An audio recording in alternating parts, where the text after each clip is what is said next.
Hello and welcome, I'm Ellie Richardson and you're watching the World Report on NewsX World. Let's take a look at some of the top headlines of this hour. President Donald Trump has imposed an additional 10% tariff on imports into the United States after the Supreme Court struck down many of his sweeping and often arbitrary duties, delivering a stinging rebuke on his signature economic policy. French President Emmanuel Macron said that the US Supreme Court ruling on President Donald Trump's trade tariffs show that it is good to have a counterweight to power and the rule of law in democracies. US President Donald Trump will visit China from March the 31st to April the 2nd for talks with his counterpart Xi Jinping. The trip comes after the Supreme Court struck down several of Trump's China-focused tariffs.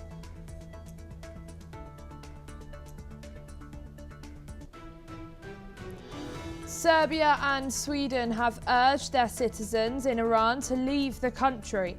The warning follows growing concerns over the possibility of military confrontation after US President Donald Trump said he was considering a limited strike if negotiations over Tehran's nuclear program fail. Attacks carried out by Israel in eastern Lebanon has killed 8 members of Hezbollah. An official from the militant group has said Lebanon's health ministry has said that a total of 10 people were killed in strikes that hit the eastern Bekaa region. Venezuelan authorities have granted amnesty to 379 political prisoners, a lawmaker has said, after a new law was enacted by interim authorities following the US toppling of former leader Nicolas Maduro. Venezuela's National Assembly unanimously adopted the law a day before, providing hope that hundreds of political prisoners behind bars may be released. India and Brazil have signed an agreement on critical minerals and rare earths. Prime Minister Narendra Modi has said that talks in New Delhi with Brazilian President Luiz Inácio Lula da Silva, the agreement is a major step towards building resilient supply chains, said Prime Minister Modi. A Philippine senator called for deepening defense relationships and continuous pushback against China's claims in the South China Sea while visiting one of Manila's tiny possessions in the disputed waterway.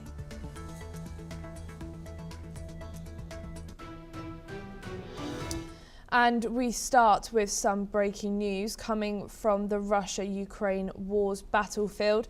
The Ukrainian military reported a successful strike on a Russian gas processing plant in the Samara region, which resulted in a significant fire. Ukrainian forces used Flamingo missiles to target the facility, causing substantial damage. Additionally, Ukraine's military claimed responsibility for hitting a Russian ballistic missile producer in the Udmurtia region, further escalating tensions. And now for the other stories of this hour. France says the European Union has the tools to hit back at the United States after President Donald Trump imposed fresh 10% tariff on all imports. France's Trade Minister Nicolas Frossier says the bloc must stay united and be ready to retaliate if needed. He says Brussels has the right instruments at its disposal and can no longer afford to be naive. Options include the EU's so-called anti-coercion instrument, known as the Trade Bazooka, which could target US tech firms, restrict exports, impose tariffs on services, or block US companies from public contracts. A suspended package of tariff on more than 90 billion euros of US goods could also be reactivated. Meanwhile, Italy's central bank governor, Fabio Panetta, says US tariffs have added just over half a percentage point to inflation, now at 2.4%. India, South Korea and Indonesia are saying that they are reviewing the implications as global trade tensions rise.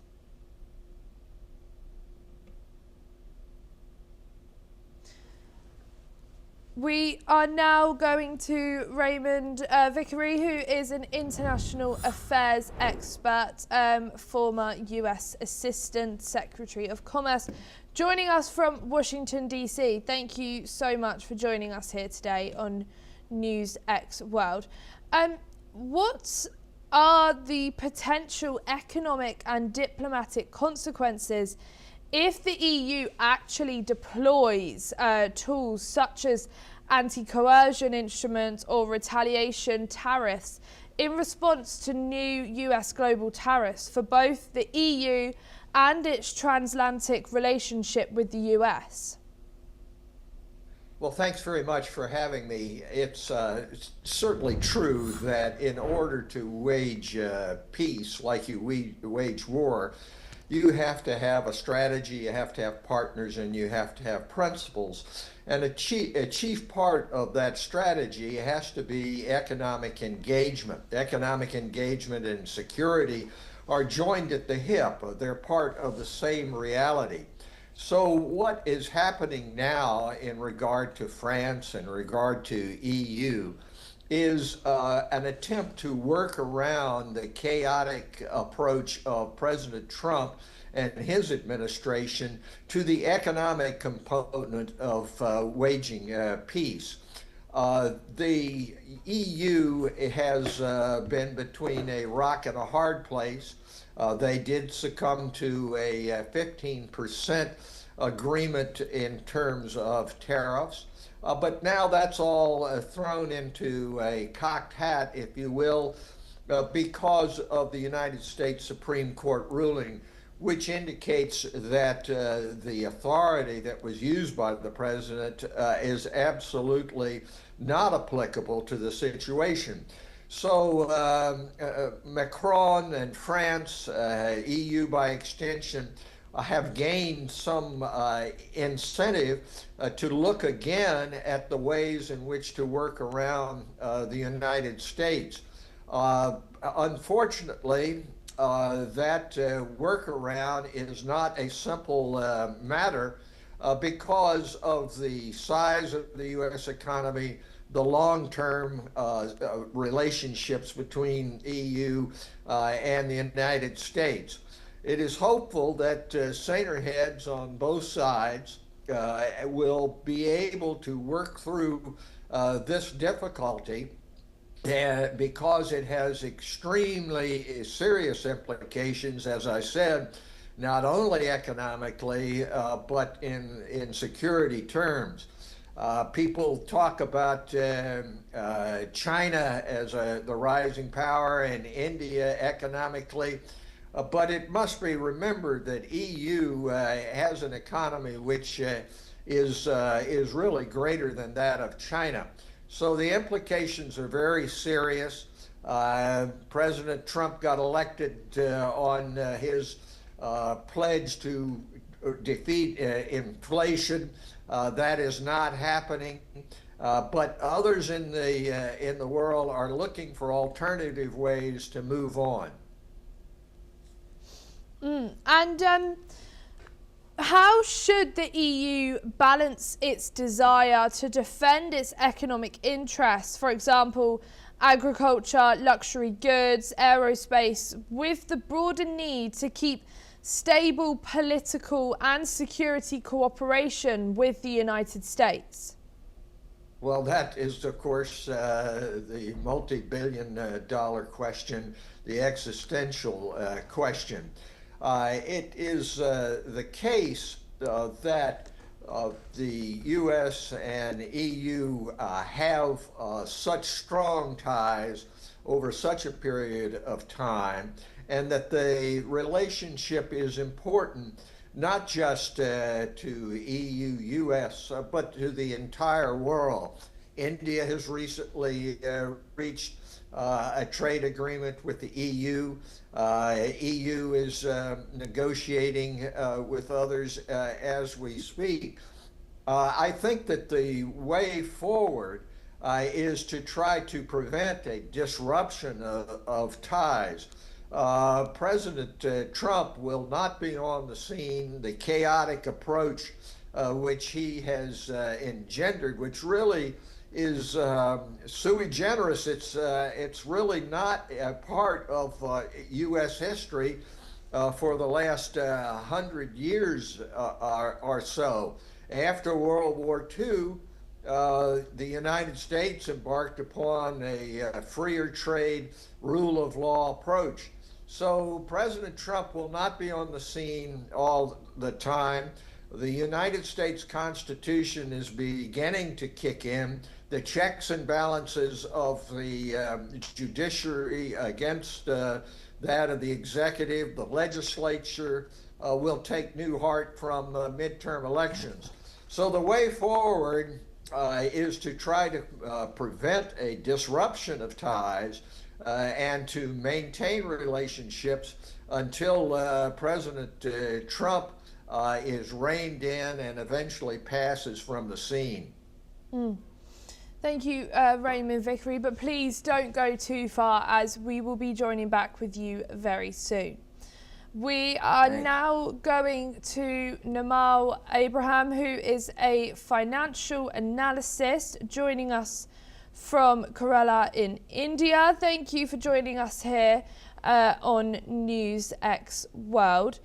To what extent can mechanisms like the anti-coercion instrument, sometimes called the EU's trade bazooka, realistically deter economic coercion from powerful partners like the US, and what risks could arise from its first use against an ally?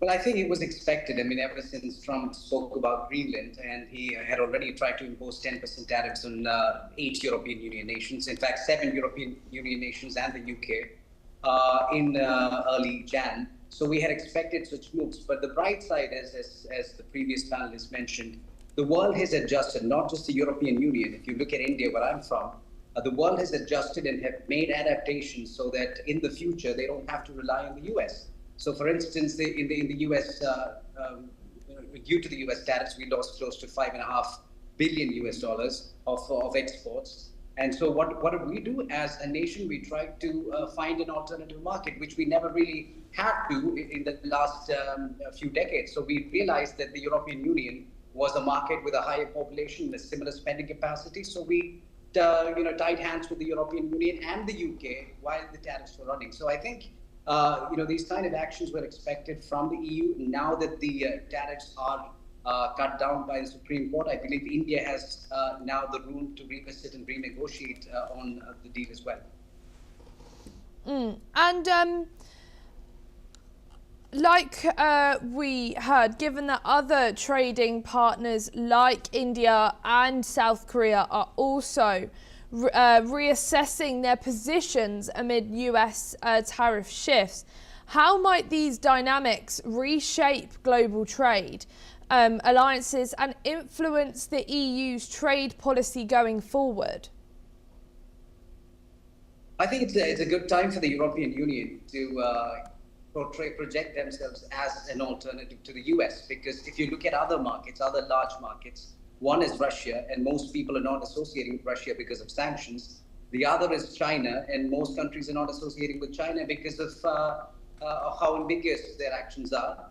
And so I think as now for countries like India as well as Asian countries, associating with the European Union is a safer option, a more reliable option, and a more profitable option because they have a higher population than the US. And as I mentioned before, almost near similar taste and economic spending capability, at least in some other countries. So I think that is going to benefit the EU. And now that and also because of what the US did. I mean, the last 8-9 months, because of the tariff actions that Trump took on several nations, including India, nations have now started to negotiate with new countries and try to bring in trade alliances with new countries. And that is going to affect the stance of the US as a global trading partner, and also the amount of dependency that smaller Asian nations have on the US have also come down thanks to Trump's tariffs. Thank you so much, Namal, for joining us here on NewsX World. It was a pleasure speaking with you. Thank you. We have some more breaking news for you now. President Donald Trump is praising 3 consecutive Supreme Court justices after a major ruling on tariffs. In a Truth Social post, Trump called Brett Kavanaugh his new hero and also lauded Clarence Thomas and Samuel Alito, saying they want to make America great again. The praise comes after the US Supreme Court struck down key tariffs imposed by his administration, dealing a setback to his trade policy and creating fresh uncertainty in global markets. We are now being rejoined by Raymond Vickery. Thank you for rejoining us back here today on NewsX World.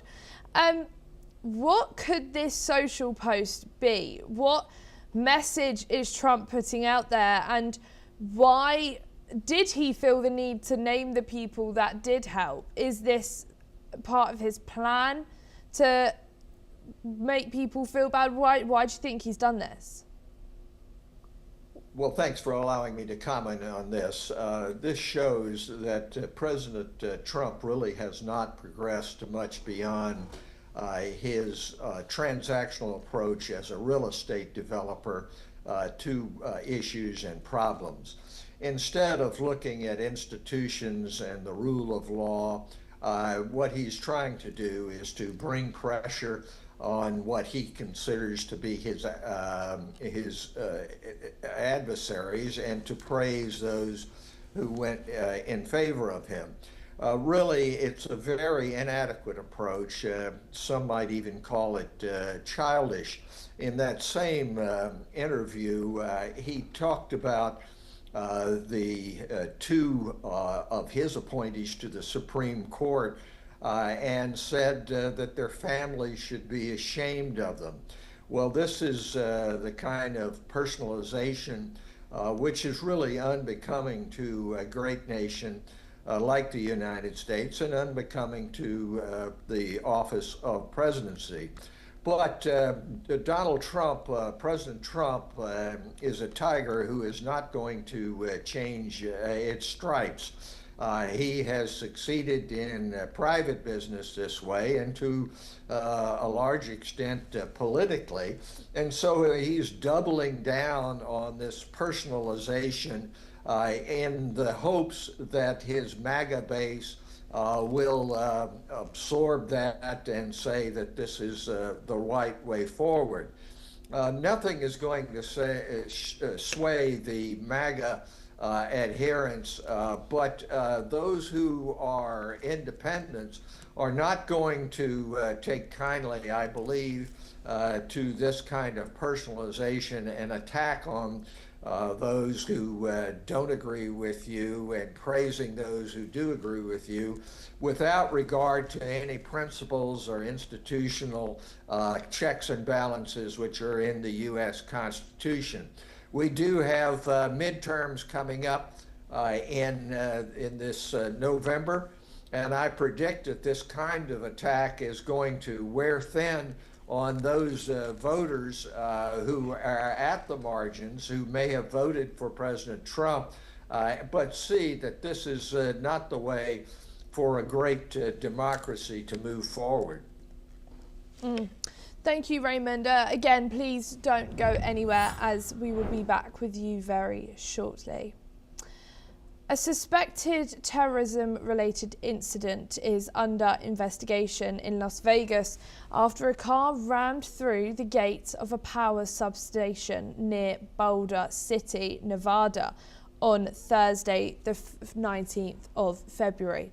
The driver, 23 years old, Dawson Maloney from Albany, New York, was found dead at the scene from a self-inflicted gunshot wound. The police had discovered 2 shotguns, an air an AR-style pistol, flamethrowers and other weapons in Maloney's car. Additionally, his hotel room contained explosive materials, including thermite and amarin nitrate, alongside books related to right-wing, left-wing and anti-government extremism. Despite the severity of the discovery, reports have confirmed that there were no disruptions to the power supply. The FBI has joined the investigation, which is being treated as a serious terrorism threat. We are again being joined by Raymond. Thank you again for joining us back here. So with situations like this, it's difficult. So what challenges do you think investigators face in determining the motive, where extremist literature spans multiple ideologies? For example, like we heard, it was right-wing, left-wing, anti-government. And how does this affect public understanding of modern radicalization? Well, it very much affects the problem which is faced by law enforcement agencies in counteracting what is a major threat to the United States, and that is the internal terrorism which goes on, which is not really something that can be blamed on Iran or foreigners. And it is a reminder that President Trump is straying very far from his America First approach because of taking FBI agents and trying to use them for retribution in regard to his enemies, in regard to the plain outcome of his defeat in 2020. These agencies should be concentrating on this extremely difficult problem which you have pointed out. Mental health is a part of it, but it is by no means simply a aberration, because in the United States we have a large number of disaffected people who are obtaining the means to do significant damage to power stations and other places. So this is the kind of concentration that the America First voters wanted in their president. But instead of that, what we have is chaos caused by the tariffs, which we have discussed, chaos because of really incoherent approach to Iran, which does not have any strategy partners or principles. So this is a wake-up call, it seems to me, to remind the American people that we have serious and underlying issues which we need to concentrate on, as opposed to trying to create an aggrandizement of the executive branch against the other areas of politics in the United States. Thank you so much, Raymond, for joining us here on NewsX World. It was lovely speaking with you. Thank you. A Philippine senator has called for deeper defence cooperation and a continuous pushback against China's claims in the South China Sea. A Senator, Risa Hontiveros, visited Thitu Island, part of the disputed Spratly Island, and emphasised the need for stronger diplomatic and political resistance to China's territorial ambitions. Thitu Island, home to about 400 Filipinos, lies 450 kilometres from Palawan and is claimed by China. Hontiveros, an outspoken critic of China, stressed the importance of joint patrols and stronger ties with like-minded nations, particularly in light of China's presence near the island. She also expressed concerns about potential US-China tensions over Taiwan, urging a peaceful resolution to conflicts.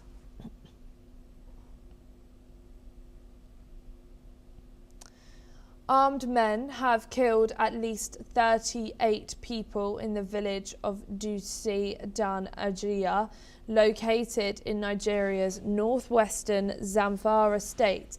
The attack occurred between Thursday night and Friday, where the gunmen coming from the nearby Gando forest. According to local authorities, the bandits opened fire on residents, killing anyone who attempted to flee. Local legislator Hamishu Faru reported a higher death toll of 50. Police spokesperson Yazid Abu Bakr stated that normalcy has now been restored in the area. Authorities are continuing to investigate the incident. We are now being joined by Ayanaga Ola Banga Paul, who is a public affairs analyst, joining us from Nigeria. Thank you so much for joining us here today on NewsX World. How can Nigerian governments better protect remote communities without over-militarizing daily life? Well, thank you, Ellie. The government is really doing its best efforts to ensure that this spate of violence that is ongoing, especially in several parts of the northeast, north central part of Nigeria, is curbed. But there are a few factors that are encouraging the increment in this violence. One, which we must not shy away from, is the issue of politicking. It's been a long modus operandi of major political players and organizations in Nigeria to use lives, properties of Nigerians to play politics. So, for example, during the presidency of President Goodluck Jonathan, a lot of this escalation of violence occur in order to discredit the government and to make the government look bad. The same thing, many of the players in the region have, threatened this incumbent president, and we have seen that there has been an escalation of violence since that time. In fact, it is not unconnected, even though it will not be stated directly that this is one of the many sins of the former governor of Kaduna State, who is currently facing some challenges with the EFCC and the DSS, who have taken him to court on some incendiary statement that he made on national television. So this political angle of it cannot be taken away, even though because there is no clear evidence of somebody being caught, to be able to say this is why that is happening. But in that aspect, a lot of work is going, and that is why the government is collaborating seriously with the like of US, Turkey, and a few other countries to ensure that bilateral ties in deepening security is being strengthened in that area.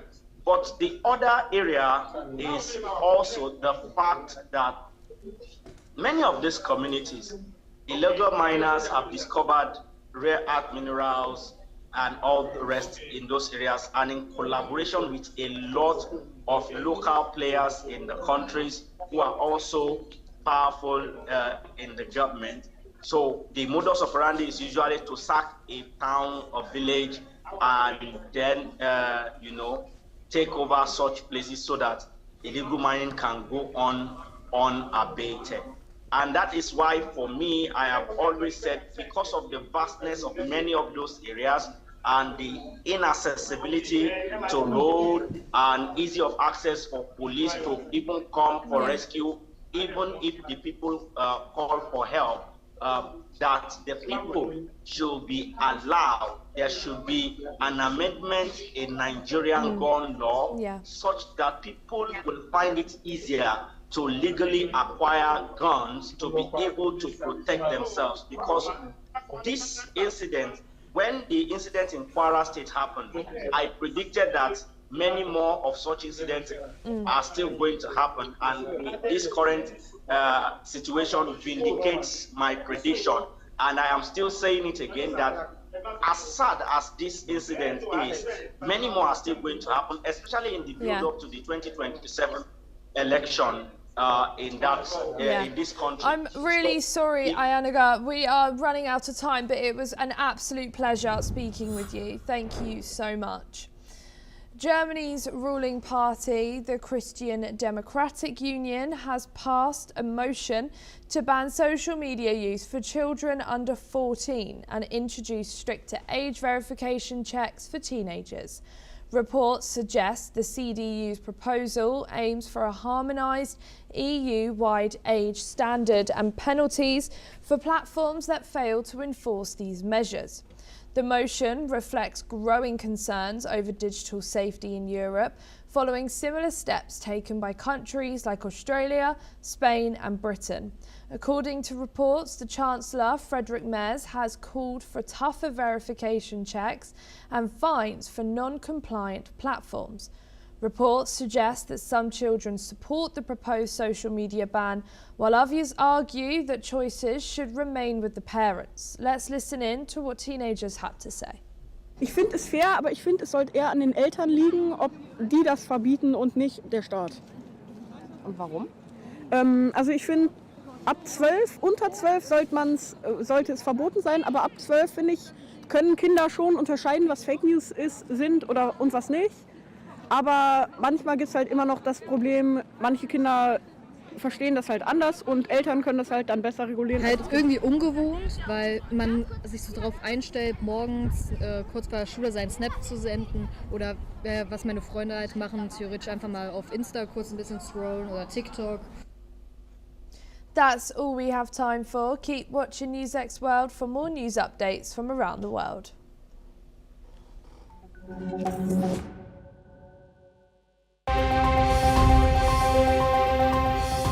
The physics was known for quite a while, and so I think it hasn't really changed our understanding the quantum world work. Job with the James Webb Space Telescope was to look as far back in time as we could to see the universe as it was young. Changing the basic attitude about what education is for and what it needs to be.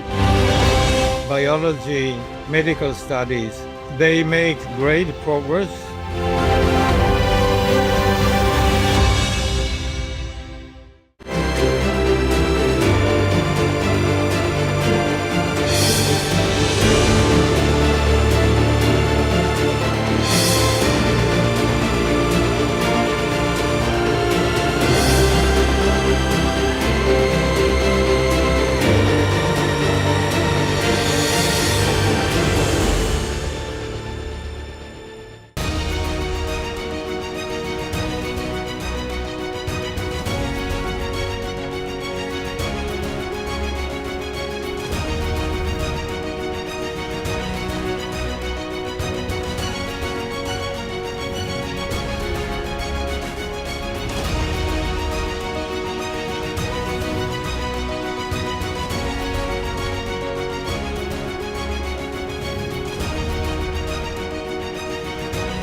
In the midst of this, life persists. In the midst of untruth, truth persists.